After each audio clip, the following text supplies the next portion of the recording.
जय हिंद, जय भारत, जय छत्तीसगढ़। स्वागत है आप सभी के एजुकेशन हब में। पिछली कक्षा में हमने बौद्ध धर्म और जैन धर्म को पूरी तरह से कंप्लीट कर लिया है। आज हम अन्य प्रमुख जो धर्म है, जैसे कि आजीवक संप्रदाय हो गया, वैष्णव धर्म हो गया, भागवत धर्म हो गया, शैव धर्म हो गया, शाक्त धर्म हो गया, लिंगायत हो गया, कापालिक हो गया, इन सभी के बारे में जानेंगे। लेकिन आज एक ही क्लास में सब इतने बारे में नहीं जान पाएंगे, लेकिन आज आजीवक संप्रदाय और भागवत धर्म के बारे में देखेंगे। ठीक है, आजीवक संप्रदाय देखिए, आजीवक संप्रदाय के जो प्रमुख है या फिर जिन्होंने इसकी शुरुआत की थी, जो इसके संस्थापक कहे जा सकते थे या फिर जो इनके प्रवर्तक कहे जा सकते थे, वो है मोगलिक पुत्तिस गोसाल।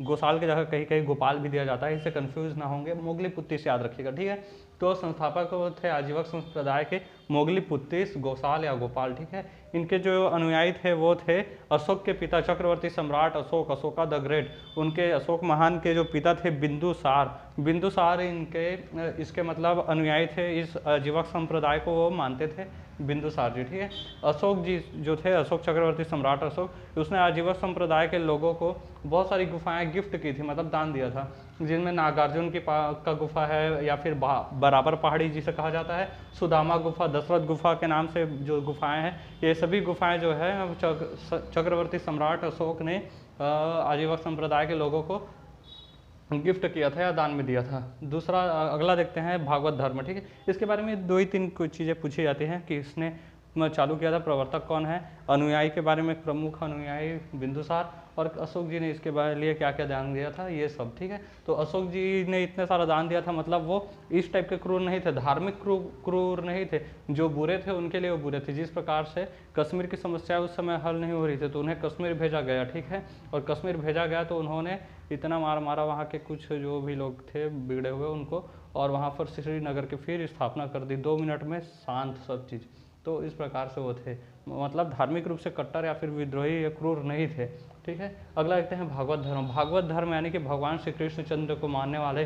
भागवत का अर्थ ही हो जाता है यहाँ पर, मतलब भगवान को मानने वाले। ठीक है, तो भगवान को मानने वालों का धर्म जो है वह भागवत धर्म कहलाता है। ठीक है, इसके जो अनुयायी हैं भागवत धर्म को मानने वाले, वो इसके प्रवर्तक के रूप में भगवान श्री कृष्ण चंद्र जी की, योग योगेश्वर भगवान श्री कृष्ण चंद्र जी की पूजा करते हैं। ठीक है, जो भागवत धर्म है वह भक्ति पर जोर देता है। ठीक है, भक्ति वगैरह पर जोर देता है, कर्म कांड पूजा पाठ पर यह जोर नहीं देता है। पशु बलि पर यह निषेध करता है, और बलि और कर्म कांड, पशु हत्या, ये सब पर इन्होंने मतलब मना किया है, इसका घोर विरोध इन्होंने किया है।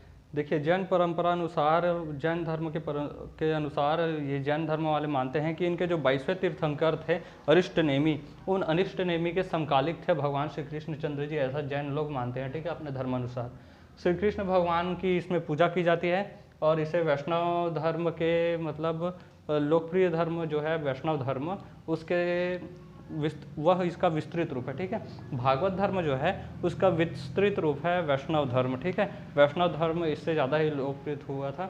वैष्णव धर्म भगवान विष्णु के बारे में बताता है। ठीक है, उसको वैष्णव भगवान विष्णु जी को मानने वाले वैष्णव कहलाते हैं। ठीक है, मैं दोनों को ही मानता हूँ। देखिए, भागवत जो है वह भगवान श्री कृष्ण चंद्र जी को मानने वाले हैं, और वैष्णव धर्म विष्णु भगवान को। तो विष्णु भगवान के ही 8वें अवतार भगवान श्री कृष्ण चंद्र जी हैं। ठीक है, तो एक ही बात है, इनको माने या उनको एक ही है। ठीक है, इसमें भगवान श्री कृष्ण चंद्र जी की पूजा की जाती है। निवास स्थान देखें तो मथुरा जो है वो इस संप्रदाय के लोगों का मतलब मुख्य निवास स्थान है, क्योंकि मथुरा में भगवान श्री कृष्ण चंद्र ने अपनी बहुत जीवन का एक महत्वपूर्ण काल बिताया था। ठीक है, उदय देखिए, मौर्योत्तर काल में इस भागवत धर्म का उदय हुआ था। ठीक है, मौर्योत्तर काल यानी कि मौर्य काल के मतलब अंत के समय में। ठीक है, मौर्य काल जब ढहने वाला था या फिर ख़त्म होने वाला था, पतन की ओर था, उस समय आखिरी में मौर्य काल के इस भागवत धर्म का उदय हुआ था।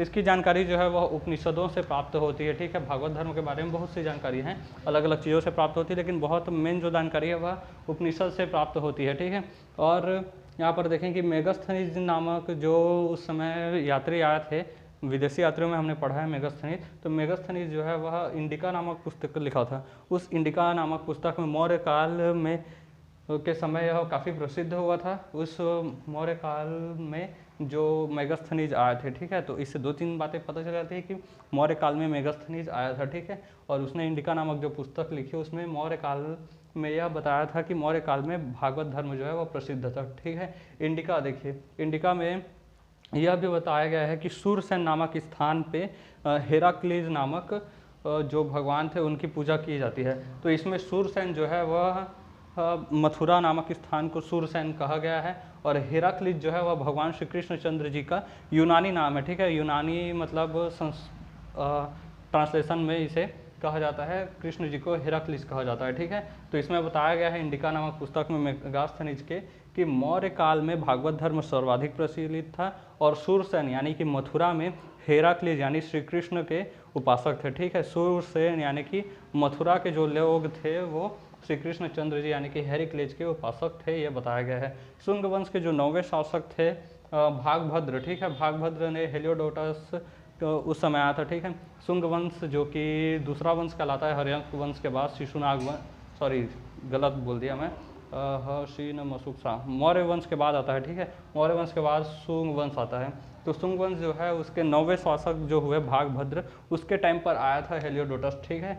हेलियोडोटस आया था। उस हेलियोडोटस जो है वह भागवत धर्म से इतना प्रभावित हुआ कि उसने भागवत धर्म अपना लिया। भगवान विष्णु जी के सम्मान में उसने मध्य प्रदेश के विदिशा के बेस नगर में, ठीक है, कौन से नगर में, बेस नगर में गरुड़ ध्वज स्तंभ बनाया है, कि स्तंभ बनाया जिस प्रकार से अशोक बनवाया करते थे उसी प्रकार से स्तंभ बनवाया। उस स्तंभ का नाम गरुड़ स्तंभ अभिलेख रखा।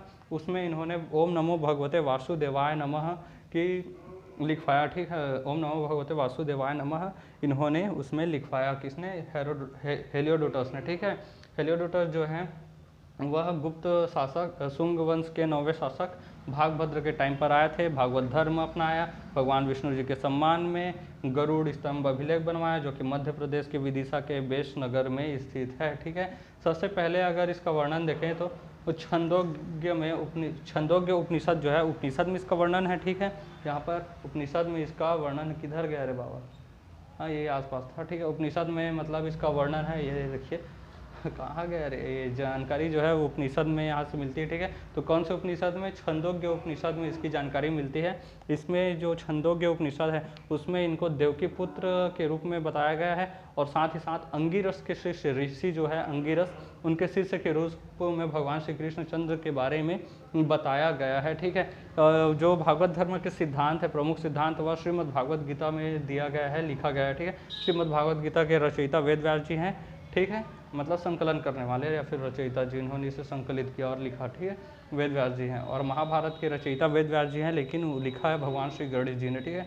मोक्ष प्राप्ति के लिए इन्होंने जन्म, कर्म और भक्ति को, ये महत्व को बताया है। इन्होंने भक्ति में और कर्म में निष्काम कर्म योग की चर्चा की है, ठीक है। योग योगेश्वर भगवान श्री कृष्णचंद्र जी को कहा जाता है। तो भगवान श्री कृष्णचंद्र जी के इस धर्म में मतलब के मानने वाले लोग, इसमें निष्काम कर्म योग की चर्चा इसमें की गई है, ठीक है। निष्काम कर्म योग का अर्थ वही होता है, कर्मण्येवाधिकारस्ते मां फलेषु कदाचन माँ कर्म फल हेतुर्भु माते संगोस्तु कर्मणि, यानी कि कर्म करते रहो, कर्म के फल की चिंता मत करो, वही होता है निष्काम कर्मयोग, ठीक है। तो इसके जो समर्थक थे यानी कि इसके जो मानने वाले थे भागवत धर्म को, वो भागवत कहलाए, यानी कि भगवान को मानने वाले भागवत कहलाए। पंचरात, व्यूहवाद, चतुर्व्यूह, ये जो है इन सब में इसके सिद्धांत दिए गए हैं, ठीक है। अगले क्लास में हम लोग शैव धर्म के बारे में पढ़ेंगे, उसके बाद फिर वैष्णव धर्म के बारे में, और फिर जो छोटी और मतलब संप्रदाय उस समय उदय हुए थे, मतलब जिनके अनुयायी कम हैं, ऐसा वाला छोटा, कोई भी धर्म या संप्रदाय छोटा नहीं होता, ये मैं नहीं कर, ठीक है। तो उसके अलावा जो अब्राहिम धर्म है, 3 फेमस है उसमें, एक है इज़राइल वाला, ठीक है, जो क्या बोलते हैं उनको, यहूदी, और फिर एक है यूरोप वाले ईसाई, और एक हैं फिर हमारे इस्लाम धर्म वाले, ठीक है। तो ये 3 जो हैं अब्राहिम धर्म है, इनके बारे में भी आगे के और क्लासेस में हम लोग पढ़ते रहेंगे। अब तब तक के लिए पिछले क्लासेस को रिवीजन कीजिए, इसे भी ध्यान से देखते रहिए, क्योंकि एक एक जो चीज़ इसमें दिया गया है ना, सब छोटी छोटी चीज़ें हैं, और वन लाइनर जो क्वेश्चंस आते हैं इसके लिए काफ़ी महत्वपूर्ण है। अगर इसी को बड़े रूप में बता दिया जाए तो एक ऐसे भी इसके लिए बन सकता है, निबंध भी इसका तैयार किया जा सकता है, ठीक है। तो पढ़ते रहिए, आगे बढ़ते रहिए, मिलेंगे नेक्स्ट क्लास में। तब तक के लिए जय हिंद, जय भारत, वंदे मातरम, जय छत्तीसगढ़, जय जोहार।